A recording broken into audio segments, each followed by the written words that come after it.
সমুদ্রের ধারে একাকী নির্জন কমপ্লেক্সে এক দম্পতি ছুটি কাটাতে এসে পূর্ণিমার রাতে অদ্ভুতভাবে লোকটির স্ত্রী মিসিং হয়। সেই রাতে নাকি এমন কিছু ঘটেছিল যা পুলিশকে বললে তারাও বিশ্বাস করতে চায় না। কি আছে এই কমপ্লেক্সে? লোকটির স্ত্রী কোথায় গেল? একটা ইউনিক স্টোরি আর মাথা খারাপ করার মতো মাস্টারপিস গল্প নিয়ে আজকের মুভি ব্ল্যাক। সময়টা 1964 সাল। পূর্ণিমার রাতে শুনশান রাস্তায় ছুটে চলেছে একটা ব্ল্যাক সিডান কার। পিছনে বসে এক দম্পতি, ললিতা ও গণেশ। ললিতার বাড়ির লোক ওদের বিয়েতে রাজি নয়, তাই বন্ধু মনোহর নিয়ে চলেছে সমুদ্রের নিকটবর্তী ওর নতুন বাড়িতে। ললিতা একসময় মনোহরের কলেজ লাইফের ক্রাশ ছিল, কিন্তু শত কষ্টের মধ্যেও হাসি মুখে এসে এগিয়ে চলেছে। গণেশ নিজেও মনোহরের বেস্ট ফ্রেন্ড, তাই একবার প্রস্তাব দেয় ওদের বাড়ির লোকের সাথে যদি সে কথা বলে। তবে ঝটকা লাগলো ললিতার অন্তঃসত্ত্বার খবরটা শুনে। এতটাও মনোহর আশা করেনি। মেঘগর্জনের সাথে জোর বৃষ্টি নামল। রাস্তা আটকে দাঁড়িয়ে একটা মালবাহী গাড়ি। একটা স্ট্যাচু গাড়িতে নিয়ে যাওয়া হচ্ছিল, যেটার ভার সহ্য করতে না পেরে গাড়ির চাকা কাদায় ঢুকে গেছে। মনোহর রাগের মাথায় লোকটাকে কথা শুনিয়ে সাইড দিয়ে বেরিয়ে গেল। কিছুক্ষণের মধ্যে বাড়ি পৌঁছে দেখে এদিকটায় এক ফোঁটাও বৃষ্টি হয়নি। মনোহর বিচ হাউসে আজকের রাতটুকুর জন্য থাকতে দিয়ে কথা দিল কাল সকালে বিয়ের ব্যবস্থা করে দেবে। ওদের রেখে মনোহর বসল মদ্যপানে। ললিতার এইভাবে চলে যাওয়াটা মানতেই পারছে না। একসময় ললিতাকে অনেক কষ্টে ভুলিয়ে দেওয়ার পর আবার ওর বন্ধুর সাথে প্রেম করে ফিরে আসবে সেটা ভাবেনি। একের পর এক গ্লাস শেষ করে নেশার চোটে মনোহর রাগের মাথায় গাড়ি থেকে বন্দুকটা নিয়ে ভাবছে দুজনকে আজই শেষ করলে কেমন হয়। হঠাৎ রাস্তার ওর বাড়ির লাইটগুলো ফ্লিকার করতে শুরু করলো। অবাক হয়ে গাড়ি থেকে নামতেই এলো একটা অদ্ভুত আওয়াজ, রীতিমতো কানে লাগছে। রাস্তার সবকটা লাইটের মাঝে দুটো লাইট জ্বলছে না, সেখানে সৃষ্টি হয়েছে নিকষ অন্ধকার। মনোহর অবাক হয়ে আওয়াজ লক্ষ্য করে ওই অন্ধকার টপকে আসতেই আচমকা বাড়ির ভিতর থেকে শোনা গেল দুবার গুলির আওয়াজ। মনোহর দৌড়ে ঘরে আসতে চমকে উঠল। দুজনকে কেউ গুলি করে হত্যা করেছে। গণেশ কিছু একটা বলার চেষ্টা করলেও প্রাণ হারালো। মনোহর হতভম্ব। কানে এলো সিঁড়ি দিয়ে কারো ছুটে পালানোর শব্দ, কিন্তু সে ভ্যাবাচাকা হয়ে বসে রইল। একদিন পুলিশ স্টেশনে উপালাপাক্কামের নতুন কমপ্লেক্স থেকে একজন মহিলার এমার্জেন্সি কল আসে। তারা বিপদে, কিন্তু বাকি ডিটেলস বলার আগে কল কেটে গেলে অফিসার সেদিকে রওনা দেয়। উপালাপাক্কাম পুলিশ স্টেশনে ভাসান্তের জেরা চলছে। অফিসার রবি বললেন, দেখো, তোমার বউ আমাদের কল করে সাহায্যের জন্য ডাকলে ঘটনাস্থলে পৌঁছে একমাত্র তোমায় পেয়েছি। বউ হারিয়ে যাওয়ায় তুমি উল্টে কনস্টেবলকে মেরে পালানোর চেষ্টা করলে, আর এখন আমাদের বলছো তোমার বউকে খুঁজতে। শোনো ভাসান্ত, এই টাইপের কেসে সবার আগে সন্দেহ স্বামীর উপরেই যায়, তাই পালানোর চেষ্টা করে কোনো লাভ নেই। যতক্ষণ পর্যন্ত তোমার বউকে পাওয়া যাচ্ছে না, তোমায় অ্যারেস্ট করা হচ্ছে। ভাসান্তের কথা কেউ বিশ্বাস করছে না, এমনকি সে ছাড়া ও স্ত্রী অরণ্যাকে খুঁজে বের করতে কেউ পারবে না। এখন একটাই উপায়, এদের মেরে পালানো। ভাসান্ত আচমকা উঠে ঘুষি চালাতেই ঘটনা ফিরে যায় 48 ঘন্টা আগে। অরণ্যা এবং ওর বেস্ট ফ্রেন্ড প্রভা একটা পার্টিতে এসছে। ভাসান্ত জয়েন করলো ওর বন্ধুদের নিয়ে। গান বাজনা আড্ডার সাথে পার্টি জমে উঠেছে। এক বন্ধু সার্জারিতে ব্যবহার করা একটা অ্যানাস্থেটিক নিয়ে এসছে, যেটার নাম কেটামিন। এই জিনিসটা 2-3টে ড্রপ মিশিয়ে দিলেই নেশা চরমে। এইসব নিয়ে আলোচনার মাঝে ভাসান্ত স্মোকিং জোনে আসলে প্রভাও ঢোকে একটা কল রিসিভ করতে। এর কিছুক্ষণ পর প্রভা সেখান থেকে মুখ বিগড়ে বেরিয়ে আসার সময় একটা ছেলে ইচ্ছে করে ওকে ধাক্কা মারে। পার্টির মাঝে ভাসান্ত অনেকক্ষণ ধরে এই ছেলেটাকে দেখছিল মেয়েদের বিরক্ত করতে, তাই রকচটা ভাসান্ত কথা না বাড়িয়ে সোজা হাত তুলল। সুরেশ ওদের গাড়িতে তুলে বাকি ব্যাপারটা সামলে নিলেও মাঝপথে ওই ছেলেটা ওদের গাড়ির কাঁচ ভেঙে হুমকি দিয়ে যায়। ভাসান্ত এইসবে ভয় না পেলেও অরণ্যা বেশ চিন্তিত, তাই পরের দিন ভাসান্তকে জোর করে অফিসে যাওয়া থেকে আটকে প্রস্তাব দেয় এই সমস্যা থেকে দূর তারা 1 সপ্তাহের জন্য বিচ হাউস কমপ্লেক্সে ঘুরতে যাবে। বউয়ের উপর বেশি কথা বলার সুযোগ নেই, তাই না চাইতেও ভাসান্তকে রাজি হতে হয়। বেলার দিকে দুজন বেরিয়ে পড়ল গন্তব্যে। রেডিওতে প্রচার হচ্ছে আজকের রাতটা খুব স্পেশাল, কারণ চাঁদ পৃথিবীর সব থেকে কাছে আসতে চলেছে। এই ঘটনাকে বিজ্ঞানীরা সুপার মুন ফেনোমেনা নাম দিয়েছে। প্রতি 60 থেকে 70 বছর অন্তর এমন হয়। এর আগে লাস্ট হয়েছিল 1964 সালে। মেইন রোড থেকে সামনের রাস্তায় নেমে সিগারেট ধরাতে গেলে লাইটের হাত থেকে পড়ে যেতেই নজর গেল 3 রাস্তার মোড়ে বসানো স্ট্যাচুর দিকে। সাথে মনে পড়ল কিছু র্যান্ডম ভিজন। আজ এদিকে প্রথম আসলো বসন্তের মনে হচ্ছে এই রাস্তা দিয়ে সে আগেও গেছে। অরণ্যা হেসে বলল, আরে এটা দেজাভু, মানে এমন কিছু ঘটনা যেগুলো প্রথমবার ঘটলেও মনে হয় যে এর আগেও এটা আমাদের সাথে ঘটে গেছে। তো গাড়ি এসে থামলো উপালাপাক্কামের কোস্টাল প্যারাডাইস কমপ্লেক্সের সামনে। এই কমপ্লেক্স নতুন তৈরি হয়েছে এবং তারাই এখানকার প্রথম কাস্টমার।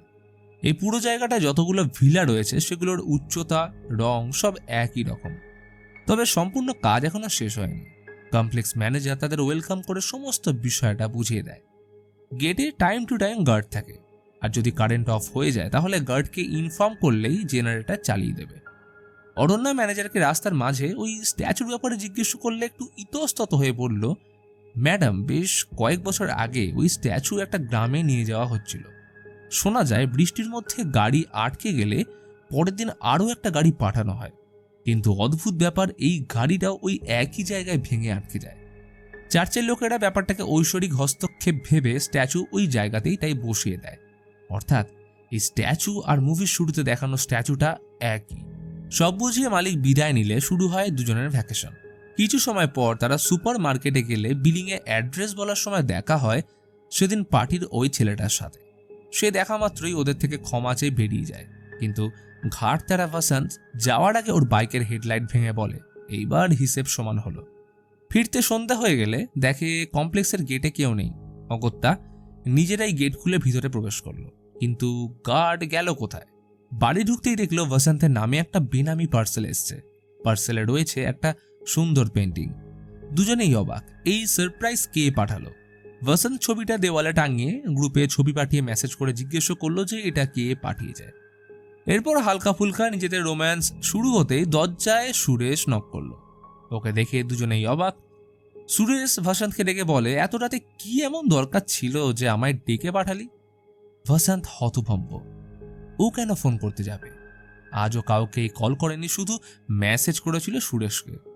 সুরেশ ওকে কল লিস্ট দেখাতে গিয়ে খেয়াল পড়লো ফোন গাড়িতেই ফেলে এসছে।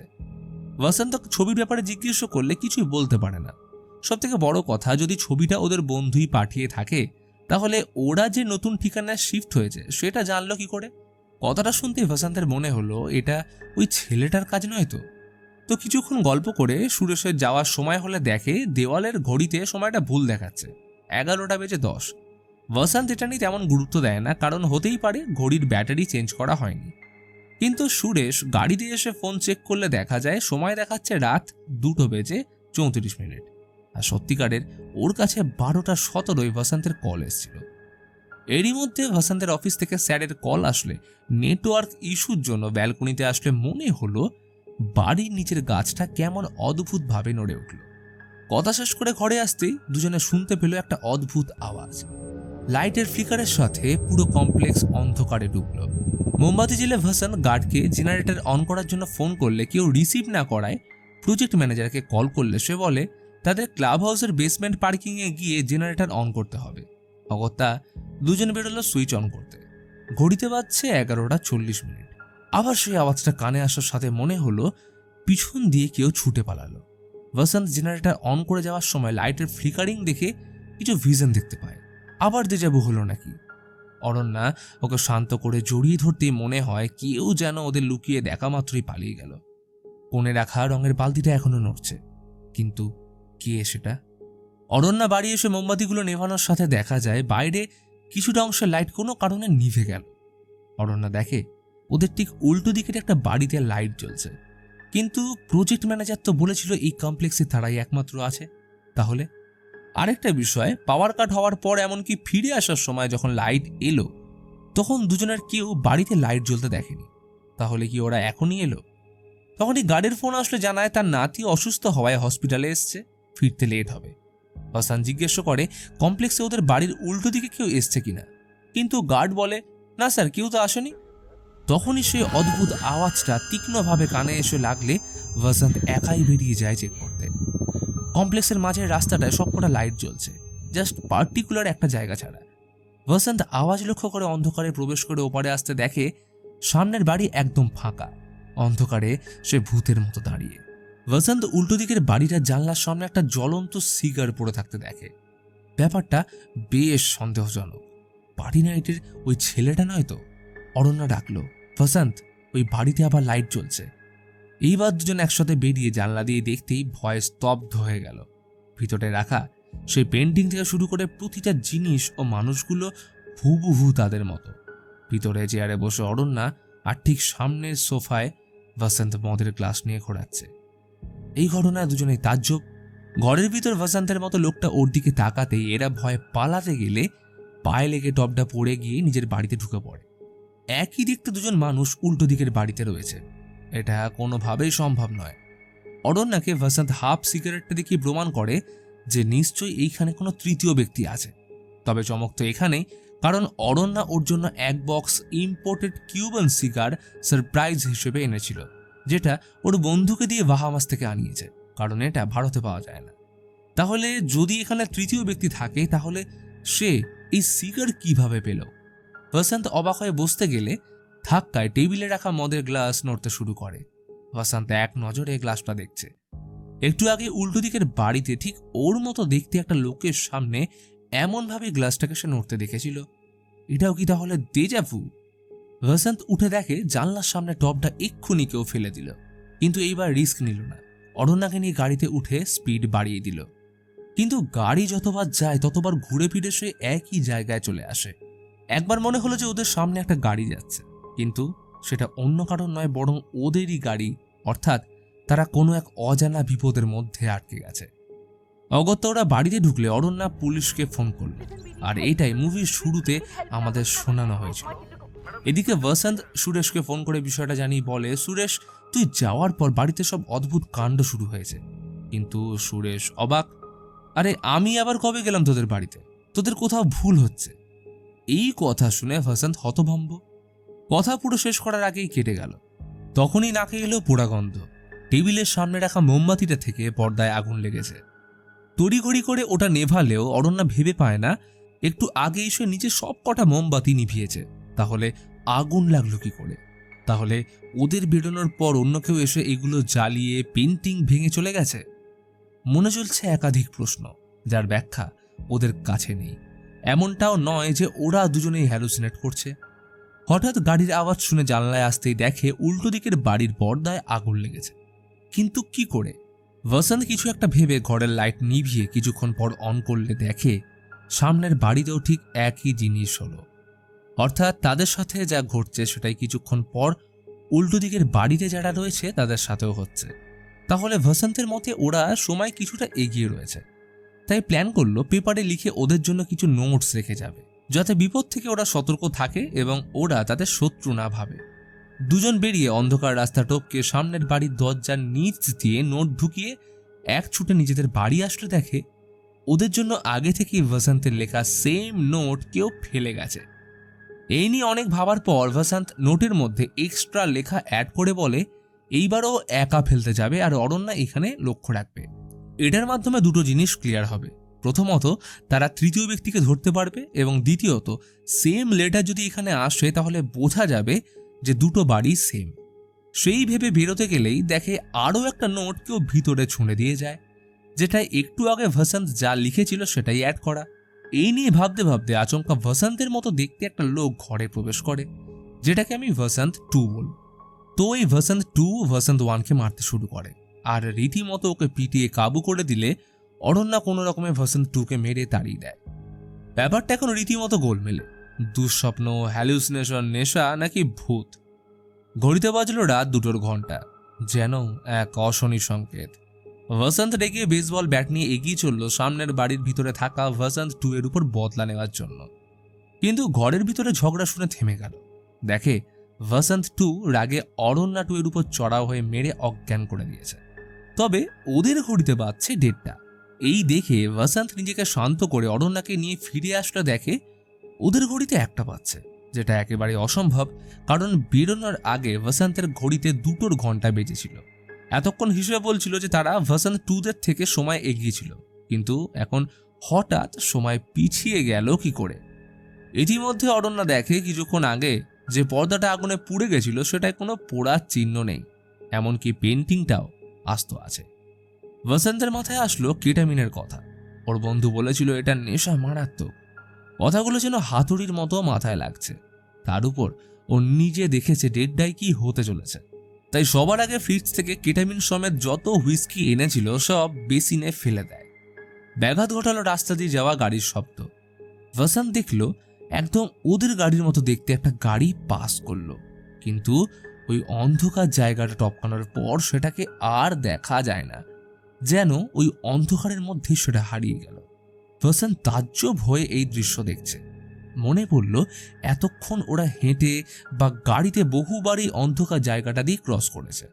ওখানে লাইটটা কেমন একটা অদ্ভুত কারণে বন্ধ হয়ে রয়েছে, যেন ওটার ভিতরে কিছু একটা আছে, হয়তো কোনো শক্তি বা রেডিয়েশন। ওরা যতবার ওটায় প্রবেশ করেছে প্রত্যেকবার সন্দেহজনক কিছু ঘটেছে। বসন্ত বলে প্রথমবার অরণ্যা মোমবাতি নিভিয়ে দেওয়ার পর যখন অন্ধকার পেরিয়ে তারা ঘরে ফিরেছিল, তখন মোমবাতি ও পর্দায় আগুন লাগা থেকে ভেবেছিল যে তৃতীয় কোনো ব্যক্তি এই কাজ করে গেছে। কিন্তু সত্যিটা হলো যে হয়তো তারা নিজেদের বাড়িতে ফেরেনি। তাই যতবার ওরা অন্ধকার জায়গাটা টপকেছে ও ফিরে এসছে ততবারই আলাদা বাড়ি ও আলাদা সময় চলে গেছে। মানে ওই অন্ধকার জায়গাটা কোনো টাইম পোর্টালের কাজ করছে। অর্থাৎ সহজভাবে বললে ওরা যতবার অন্ধকার জায়গাটা ক্রস করেছে ততবার ওদের টাইম লাইন আলাদা হয়েছে। মানে 4 বার ক্রস করলে 4টে আলাদা টাইম লাইনের সাথে 4টে বসন্ত বা অরণ্যা তৈরি হয়েছে। ফলে তারা একে অপরকে নিজেরাই দেখছে। কিন্তু এই থিওরি কতটা বিশ্বাসযোগ্য? কারণ সেই হিসেবে ধরলে 15 মিনিট পর ঠিক ডেডডাই বসন্ত অরণ্যাকে মেরে অজ্ঞান করতে চলেছে।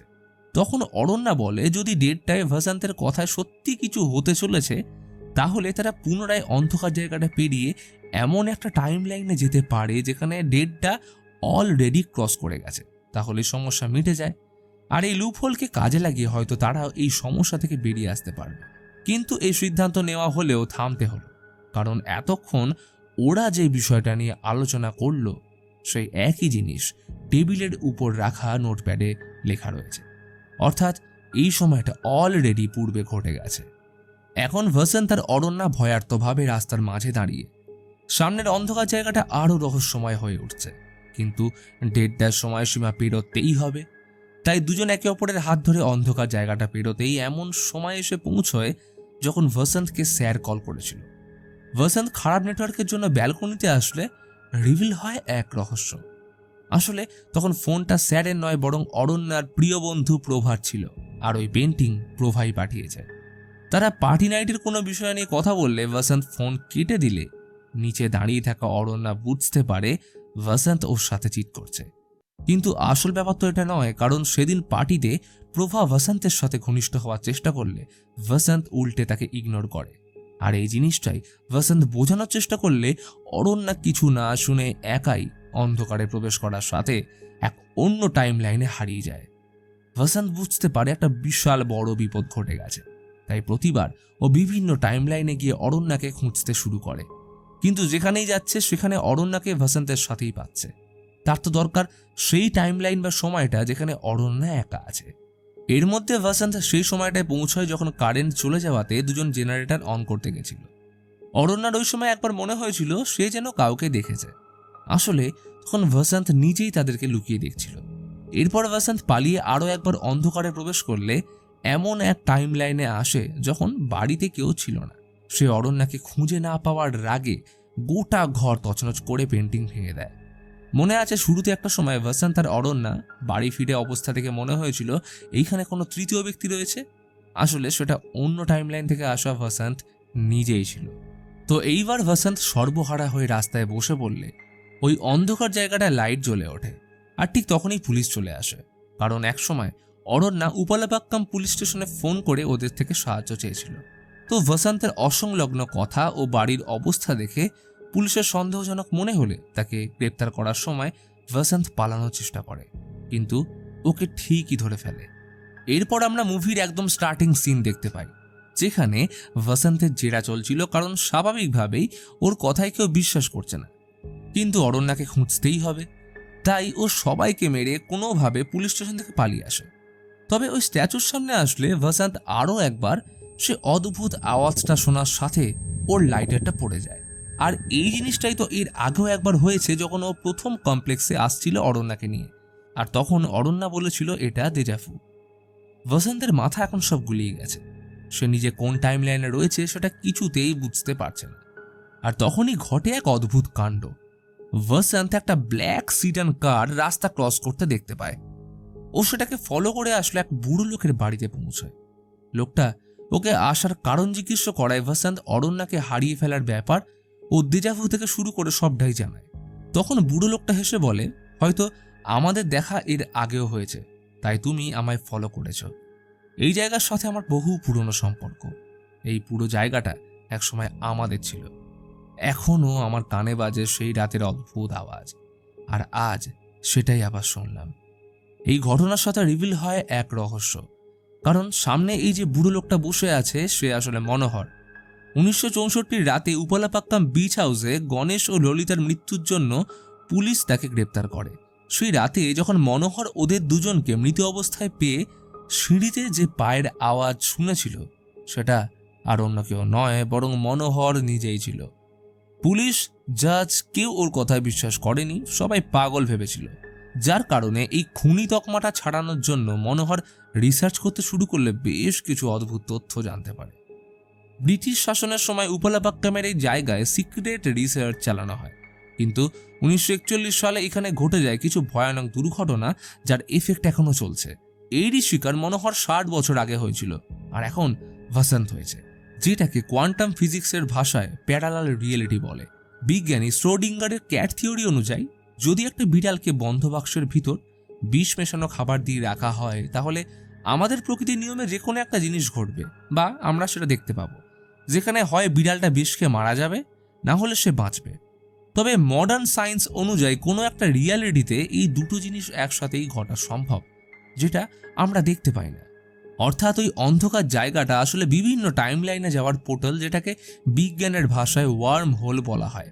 এই ওয়ার্ম হোল একাধিক টাইম লাইন বা ইউনিভার্স কানেক্ট করতে সক্ষম। এইখানে প্রকৃতির নিয়ম কাজ করে না, সময় ইলিউশনের মতো। তাই ভাসান্ত সর্বশেষে যে টাইম লাইনে থাকবে সেটাকেই তার রিয়েলিটি হিসেবে ধরতে হবে। মনোহরের অনুযায়ী অরণ্যার টাইম লাইন থেকে এখন ভাসান্ত হারিয়ে গেছে, আর হয়তো তারই মতো অরণ্যাও মনোহরকে খুঁজে তার কাছে এসেছে এবং মনোহর তাকে এই থিওরি বোঝাচ্ছে। এখন অরণ্যাকে খুঁজে পাওয়ার একটাই উপায়, সুপারমুন। এই সুপারমুন যখন অ্যাক্টিভ হবে তখন একমাত্র মেঘ সুপারমুনকে ঢেকে থাকলে তবেই পোর্টাল ওপেন হবে না, আর এই সময়টাকে কাজে লাগিয়ে থেকে অরণ্যার টাইম লাইন খুঁজে বের করতে হবে। কিন্তু প্রবলেম হলো ভাসান্ত এর আগেও এটা ট্রাই করেছে, যেখানে একটাতেও অরণ্যা একা ছিল না। তাহলে এখন উপায়? মনোহর বলে, তুমি যদি অরণ্যার টাইম লাইন খুঁজে বের করতে না পারো, তাহলে একটাই কথা মাথায় রেখো, যে কোনো টাইম লাইনে একটাই ভাসান্ত থাকতে পারে। ভাসান্ত এখন এগিয়ে চলেছে কমপ্লেক্সের দিকে, কিন্তু গেট পেরিয়ে দেখে পুলিশ তার জন্য আগে থেকেই অপেক্ষা করছে। ভাসান্তকে ধরার সময় গুলির আওয়াজ আসতেই বাকিরা সেদিকে গেলে ভাসান্ত সুযোগ বুঝে ওই পোর্টালে ঢুকে পড়ে। অফিসার বোকার মতো ওর পিছু নিলে পোর্টাল পেরোতেই কাউকেই দেখতে পায় না। তো এখন ভাসান্ত সেই টাইম লাইনটা খুঁজতে থাকে যেখানে অরণ্যা একা আছে। এর মাঝে একটা টাইম লাইনে ভুলবশত বাড়ি ঢুকলে সেখানে ভাসান্তের সাথে ওর মারপিট লাগে, ঠিক যেমনটা এর আগে একবার হয়েছিল সেটাই রিপিট হয়। তো অরণ্যাকে কোনো রকমে মেরে তাড়িয়ে দিলে ভাসান্ত আর একটা টাইম লাইনে এসে সেই টাইম লাইনের ভাসান্তকে একা পেয়ে মারতে গেলে শুনতে পায় তারা আলোচনা করছে যে অরণ্যা অন্তঃসত্ত্বা। এই ঘটনা ভাসান্তকে মানসিকভাবে আরো দুর্বল করে দিলে ওকে না মেরে বেরিয়ে যায়। এইভাবে সে একাধিকবার ট্রাভেল করে এমন এক টাইম লাইনে আসে যেখানে অরণ্যা এখনো ভাসান্তকে তার প্রেগনেন্সির খবরটা জানায়। ভাসান্ত হঠাৎ শুনতে পেল বাইরে গাড়ির আওয়াজ। উপলাপাক্কামের পুলিশ অরণ্যার কল পেয়ে এখানে এসছে, কিন্তু পুলিশ তখনও ভাসান্তকে চিনে না। তখনই আরও একটা গাড়ি এসে থামলো, আর সেখান থেকে অরণ্যাকে নামতে দেখা যায়। ভাসান্ত নিজের চোখে বিশ্বাস করতে পারছে না যে এটা কি করে সম্ভব। এতক্ষণ সে জানতো যে অরণ্যা হারিয়ে গেছে, কিন্তু এ তো একদম উল্টো ব্যাপার। অফিসারের এখন কিছুই করার নেই, কিন্তু যাওয়ার সময়ে ভাসান্তকে জিজ্ঞেস করলো, আচ্ছা আমাদের কি এর আগেও দেখা হয়েছে? ভাসান্ত হেসে বলে, স্যার দেজাভু হচ্ছে নাকি? এইবার দুজন কমপ্লেক্স থেকে অ্যাট লাস্ট বেরিয়ে আসে। এই স্ট্যাচু ও আজকের রাত সে কোনোদিনও ভুলবে না। তখনই অরণ্যার কাছে সুরেশের কল আসলে অরণ্যা বলে, হঠাৎ কারেন্ট চলে যাওয়ার পর ভাসান্ত একা জেনারেটর অন করতে গিয়ে আর ফিরছে না দেখে তোকে কল করেছিলাম। কথাটা ভাসান্তের কানে লাগলো, কারণ ওর যতদূর মনে পড়ছে জেনারেটর অন করতে দুজন একসাথেই গেছিল, কিন্তু অরণ্য যেটা বলছে সেটা একদমই উল্টো। তখনই মনে পড়লো মনোহরের কথা, সময় এখানে ইলিউশনের মতো, দুটো সময়কাল বা টাইম লাইনকে কখনোই তুমি মেলাতে পারবে না। তাই কোন টাইম লাইনে তুমি কখন শিফট করছো সেটা ধরতে না পারলে তুমি বর্তমানে যেখানে আছো সেটাই তোমার টাইম লাইন হিসেবে ধরতে হবে। ভাসান্ত কিছু না বলে গাড়ি স্টার্ট দিল। সে অরণ্যাকে ফিরে পেয়েছে, এটাই অনেক। কিছু দূর আসার পর ভাসান্ত পেট্রোল পাম্পে গাড়ি থামিয়ে ওয়াশরুমে গেলে ঘটল আরেক কাণ্ড। দেখে পিছনে হাতুড়ি নিয়ে দাঁড়িয়ে আরেক ভাসান্ত। মনে আছে মনোহর বলেছিল যে কোনো টাইম লাইনে একটাই ভাসান্ত থাকতে পারে, অর্থাৎ অন্য এক টাইম লাইনের ভাসান্ত এই টাইম লাইনের ভাসান্তকে মেরে তার জায়গা নিয়ে নিল, এবং এটার সাথেই মুভি এখানেই শেষ হয়। তো বন্ধুরা, ভিডিওটা কেমন লাগলো অবশ্যই কমেন্ট করে জানাও, এবং এরপর তোমরা কোন মুভি দেখতে চাও সেটাও লিখতে ভুলো না। তো আজকের মতো বিদায়।